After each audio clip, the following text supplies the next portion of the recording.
Alejandro es director de cine, productor y al mismo tiempo hasta cierta forma mago, porque tiene que hacer cosas a veces sacando su arte y conocimiento y experiencia para volcarla en alguna producción que pueda tener un significado para ustedes. El cine, un arte que algunos quieren presentarlo como terminado, ha sido sustituido por conceptos muy rápidos de la tecnología moderna.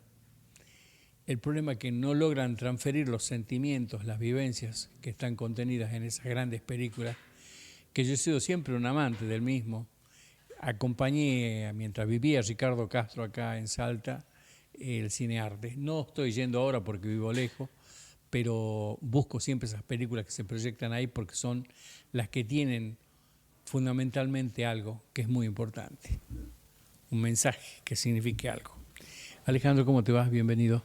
Hola, un gusto estar en tu programa y qué buena la mención a Ricardo Castro, porque vos sabés que cuando tuve la oportunidad de crear la primera semana de cine argentino en Salta, que ahora lleva 30 ediciones, justamente lo hice en coordinación con Ricardo.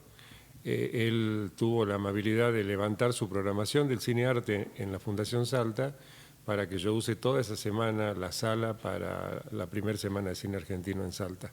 Así que fue una persona con la cual tuve mucha relación, entrañable, y bueno, lamentablemente cuando murió, sus ciclos de cine no pudieron continuar porque nadie tenía el conocimiento que él tenía ahí en la fundación, y quisieron continuarlo por unos añitos más. Ahora, Pero te corto con una pregunta. ¿De dónde sacaba semejantes películas? ¿Será que hay un cinearte que trabaja a nivel mundial? no, Ricardo Castro tenía muchas relaciones con las distribuidoras internacionales en Buenos Aires, entre ellas Arquino Pictures, la rusa y otras más, porque tenés que tener en cuenta que cuando él proyectaba cine lo hacía en 35 milímetros y a él le mandaban las latas. Las latas pesaban entre 22 y 27 kilos los 5 rollos, y eso se lo tenían que mandar vía transporte, él recibirla, y él las alquilaba a un precio fijo. Y iba a riesgo de perder o ganar con la entrada mínima que él cobraba en el cinearte. Entonces él arriesgaba siempre un capital propio para alquilar esas películas, se las mandaban, él las proyectaba en 35, las devolvía, y ese alquiler, estos distribuidores internacionales en Buenos Aires tenían la deferencia de hacérselo a un costo mínimo a Ricardo, pero tenía un costo, digamos, y él lo asumía. Importante, pero importante fundamentalmente poder sensibilizar a la gente en lo que es la cinematografía como expresión del arte, ¿no? Yo a la música la defino como una expresión del corazón, Sí, sí. y ese arte no está ajeno en lo que es la definición del cine. ¿Qué andas haciendo ahora, Alejandro? Cine, Bueno, películas. ahora ayer justo me hicieron un homenaje por ser el creador de la Semana de Cine Argentino en Salta. En el Cine Ópera fue una cosa multitudinaria, reconocieron a varios de los que colaboraron ahí todos estos 30 años. Y por otro lado, el próximo lunes a las 21 horas en la Usina Cultural presentamos mi último trabajo, que es Poesía Abierta, Rebeldía y Libertad, dirigida por un amigo, Diego D'Angelo, y del cual yo soy guionista y protagonista de la película. Así que esta vez estoy también delante de las cámaras. Estás pateando y atajando. Así, porque esta película habla del ciclo de Poesía Abierta Daniel Giribaldi, que se hacía en el Viejo Almacén con el apoyo del Mundo Rivero. Yo estuve 10 años colaborando ahí, y en el año 84 hice un documental sobre el creador del ciclo, Daniel Giribaldi. Un ciclo que se enfrentó a la dictadura desde el año 82, leyendo poemas en bares, cosa que estaba prohibido, esas reuniones públicas. Y Daniel Giribaldi, tras la derrota de la dictadura en Malvinas, empezó a tomar los bares de San Telmo y a leer poemas, y se sumaron grandes creadores.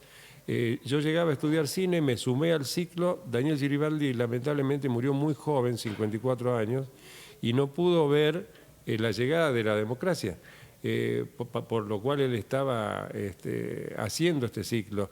Y luego decidimos con su viuda y su hija continuar el ciclo, y yo colaboré 10 años ahí.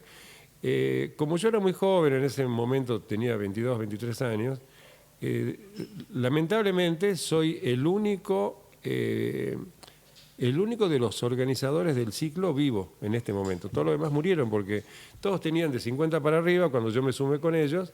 Y así que bueno, tuve 10 años haciendo fotos para el ciclo, trabajando con Edmundo Rivero, cuando murió Edmundo con el hijo, con Muni.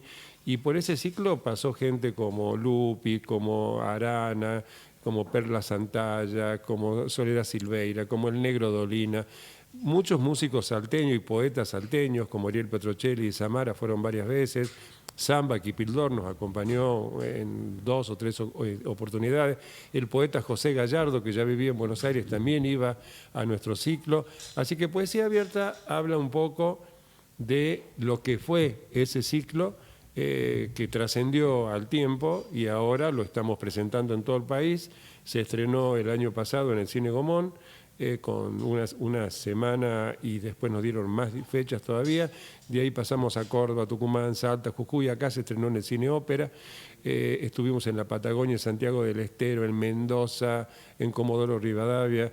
Y bueno, y la seguimos mostrando, la hemos mostrado hace 10 días en Rosario y ahora este lunes viene el director para estar conmigo en la sala y dialogar con el público. Interesante. Tenemos en pantalla la producción, el tema era la película... Poesía Abierta, Rebeldía y Libertad. Poesía Abierta, Rebeldía y Libertad. A ver si la tenemos, señor director. Un minutito de la película va a venir bien para que la gente nuestra pueda apreciar algo de lo que es esta obra tan interesante, ¿no? En un momento en donde todo lo argentino pasa a ser sustituido, vendido o regalado, de ser posible, para evitar lo que podría ser la madurez del espíritu y fundamentalmente el pensamiento crítico. Y el arte es uno de los puntos en donde las personas se detienen a pensar de otra manera que la materialidad impide cuando uno está todo el día dominado por la cotidianeidad. Veamos esas imágenes.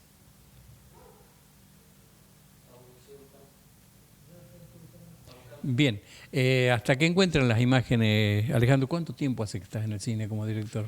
Y yo empecé justamente a los 22, decías. Por esos años. En el año 84 hice mi primera producción, que se llamó Corazón de Tango, y esa producción, que es uno de los pioneros en la producción de los musicales en Argentina, porque no era un videoclip, la filmamos en cine a 2 cámaras, la presentamos en el Festival de Villa Gesell, que era uno de los más importantes en ese momento, el Festival de Uncipar. Ganamos en Villa Gesell y al haber ganado en Villa Gesell nos mandaron a un festival internacional que era el única, que se hacía todos los años en países distintos. Ese año tocó en Zagreb, la ex Yugoslavia, y ahí ganamos la medalla de oro. Y desde ahí no paré de trabajar, porque luego vinieron La Deuda Interna, La Última Siembra, mis propias producciones. ¿La Deuda Interna qué rol tenés vos ahí? En La Deuda Interna soy uno de los creadores de la cooperativa que se armó para hacerla. Yo conocí a Miguel Pereira haciendo Corazón de Tango, justamente. Mira, ahí tenemos ya la película. ¿Qué estamos viendo ahí? Ahí estamos viendo el tráiler de Poesía Abierta, Rebeldía y Libertad. Rebelde ya. Reunirse a leer poesía. Yo aprendí en Poesía Abierta, aprendí a desnudarme, a no tener pudor para llorar, para sentir. Un ciclo, obviamente, dedicado a la poesía. Era un hombre muy generoso en el sentido de la poesía, porque han sido muy pocos los grandes movimientos argentinos para aglutinar a los poetas. Y Poesía Abierta ha sido un aire fresco. Garibaldi cierra su vida con mucho esplendor. No sé si él buscó ese esplendor, pero ese esplendor apareció. En el diario El Mundo conocí a Daniel Garibaldi. Además de amarlo, hasta el día de hoy, lo he y lo admiro, y hasta que me vaya lo admiraré.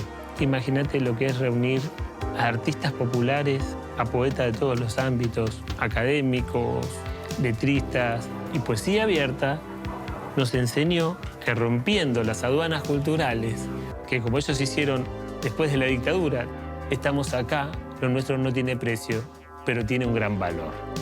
Eso fue Poesía Abierta. Y creo que fundamentalmente debemos destacar el hecho de que en estos 9 años hemos logrado que le guste la poesía aún a aquellos a quienes no le gustaban. Porque lo bueno que tenía Poesía Abierta es que no tenías que ser un poeta conocido, tenías que ser poeta. Es magistral que haya sucedido y muy hermoso que tenga una continuidad en el tiempo, porque de eso pasaron 40 años. Y sin embargo, ese espíritu sigue.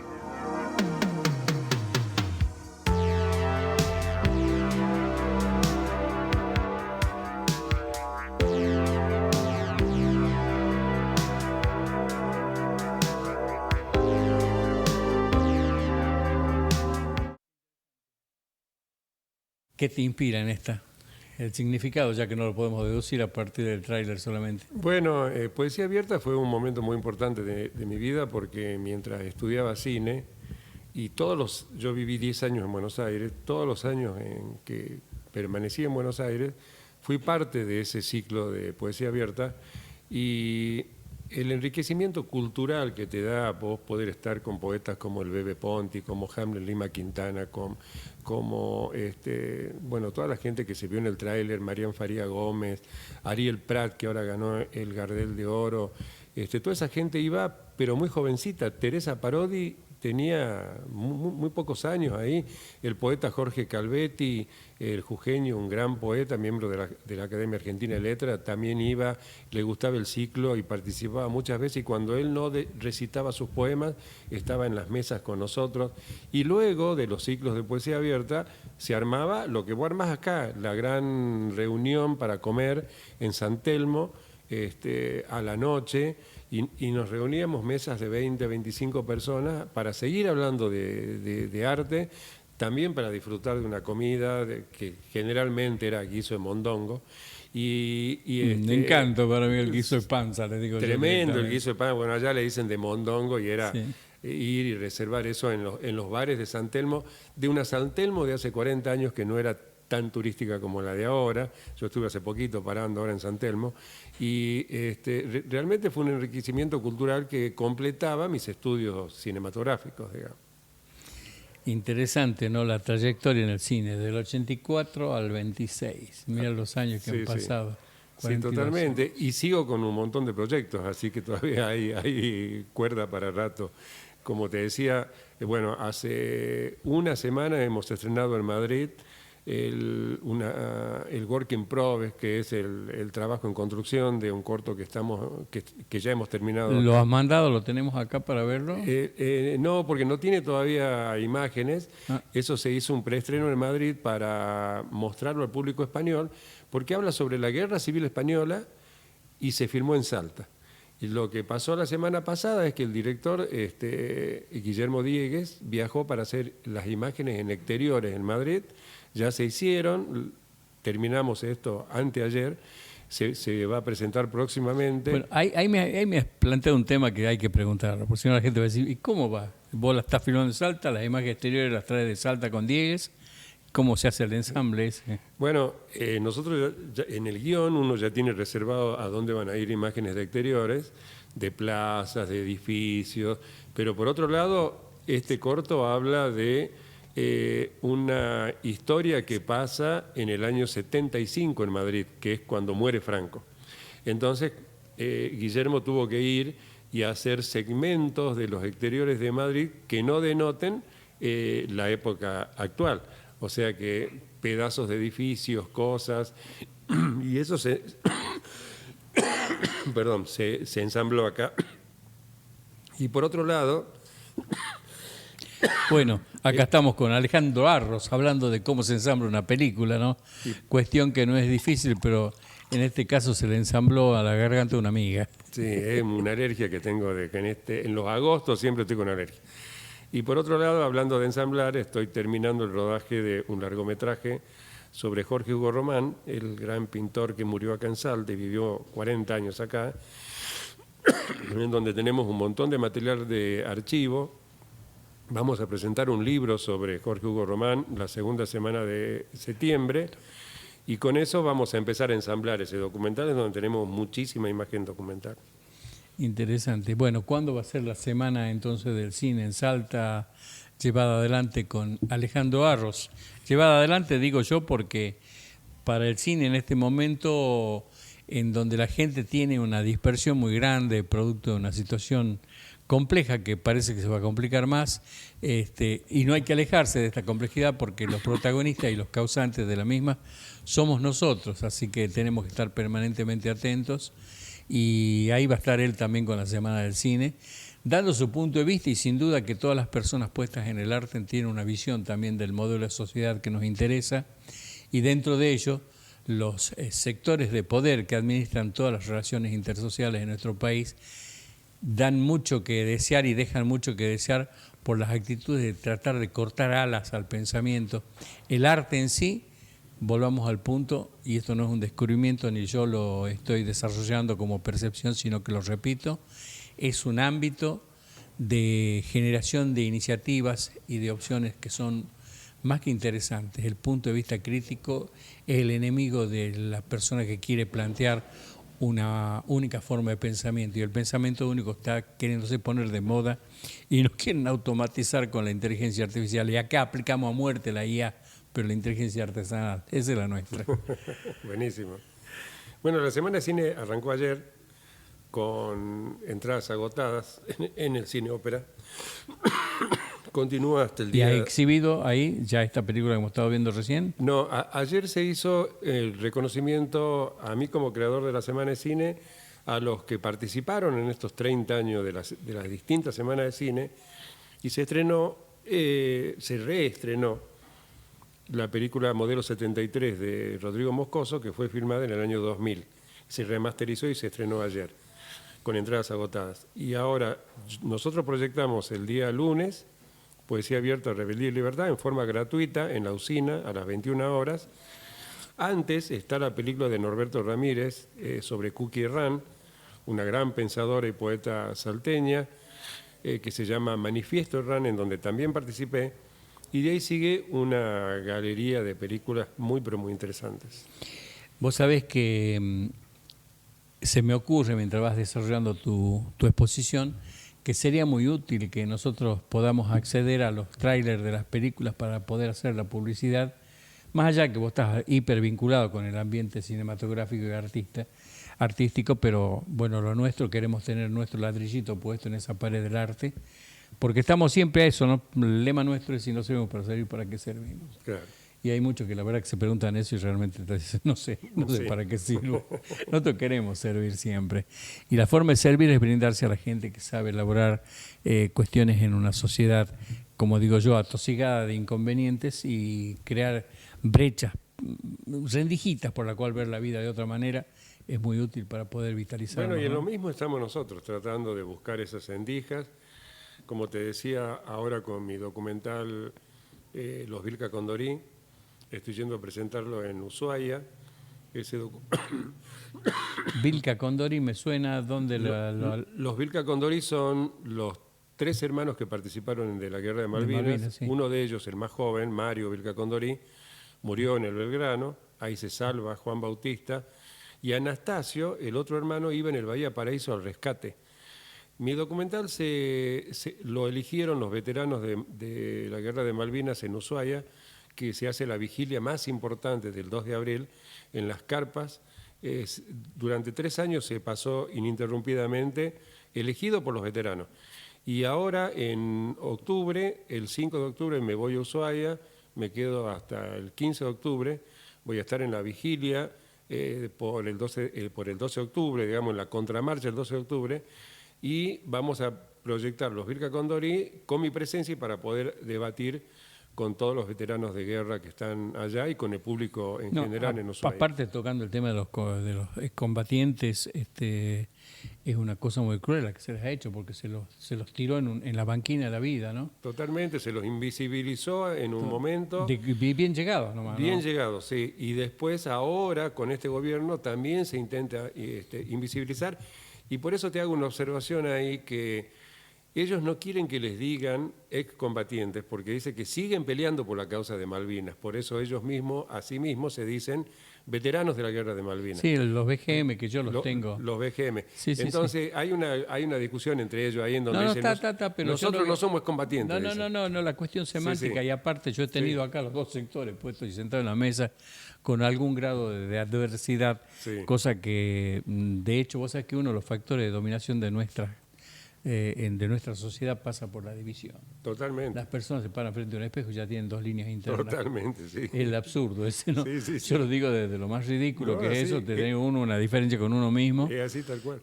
Pero bueno, en ese contexto vamos a ver cómo se lo prospera. Te hago una propuesta. No va a ser deshonesta. ¿Por qué no traemos a este canal las películas y las estamos proyectando? Porque yo, cuando ocurre algún hecho importante, particularmente respecto de las heridas que le hacen a nuestra patria y que les hicieron también, traigo inmediatamente, ahí estamos viendo, ¿qué estamos viendo ahí? Ese es el tráiler de los Vilca Condorí. Ese es Juan Bautista Vilca Condorí. Y él es Anastasio Vilca Condorí. Ahí estamos en Queñual, que son las alturas de Orán. Para que tengan una idea, es llegar hasta San Andrés, que es el punto más alto en Orán, y seguir hasta el pueblito que es donde nacieron los hermanos Vilca Condorí.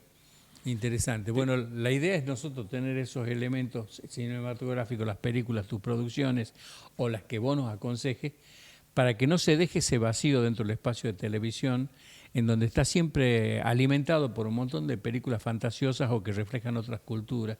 Y la culturalidad que se produce con otras culturas respecto a la nuestra pesa, ¿no? Sí, bueno, yo les prometo mandarle el máster de los Vilca Condorí para que lo pasen cuando quieran. Y te cuento que también a fines de septiembre el Instituto Superior Abuelas de Plaza de Mayo va a hacer una jornada sobre los Vilca Condorí. Vamos a proyectar el documental para profesores y alumnos. Están haciendo trabajos previos ya en esa institución. Van a venir los hermanos y ahí se va a proyectar también nuestro documental. Así que tenés dos oportunidades grandísimas, que es esta de fines de septiembre y la otra que es en octubre, cuando estemos en Ushuaia, proyectando también los Vilca Condorí para los veteranos de guerra allá en el sur. Interesante, Alejandro. ¿Tenés, aparte de lo que hemos conversado, alguna otra novedad respecto a algún proyecto cinematográfico? Bueno, estoy en un proyecto internacional también con Cástulo Guerra en Estados Unidos. Él es un gran actor salteño. Yo lo conocí a Cástulo padre. Ah, mirá, claro. Que vivía allá por la primer rotonda de Tres Cerritos. Claro, mi padre también lo conoció al padre. Bueno. Y bueno, yo lo conocí también a Pajarito, claro. Tu papá.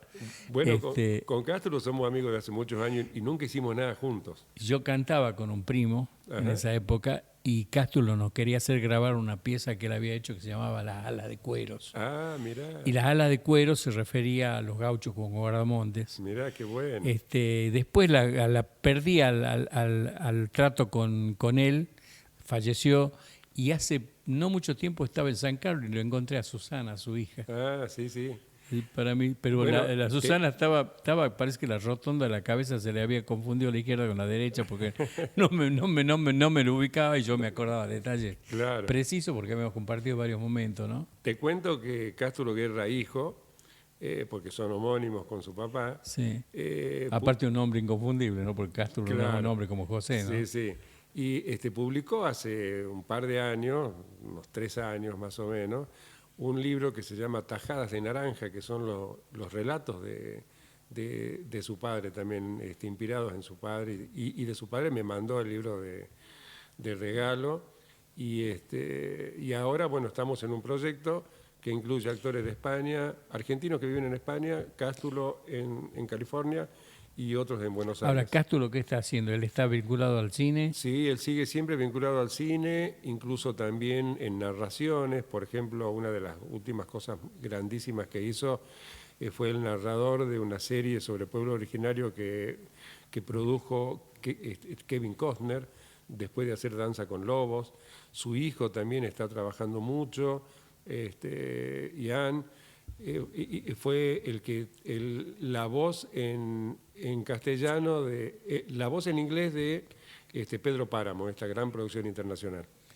Bueno, interesante. Quedamos así y cuando lo veas a Cástulo, comentale que yo lo conocí a su padre, que estuve en su casa cantando y a lo mejor le interesa proyectar a partir de nosotros alguna entrevista y se la podemos hacer con todo gusto, sea de donde sea, ¿no? Porque yo tengo una entrevista con Rusia, Italia, Austria, Por eso, Alemania. él está en California, yo te paso su contacto ahora mismo. Pero lo que interesa es predisponerlo para ver si le interesa en alguna medida. Le voy ¿no? a hacer la previa y Cástulo es una persona adorable en ese sentido. Por ejemplo, yo le propuse que lea uno de los cuentos de Tajada de Naranja para el sitio Sonidos de Salta del Negro Ramírez. Lo grabó en California, lo mandó y eso está subido acá en Salta para que se pueda escuchar. Interesantísimo, así que él está siempre predispuesto, sobre todo para hacer cosas con Salta y con los salteños. Así seguro. Quedamos entonces con la cita de Cástulo y al mismo tiempo con las películas para poder proyectar nuestro cine.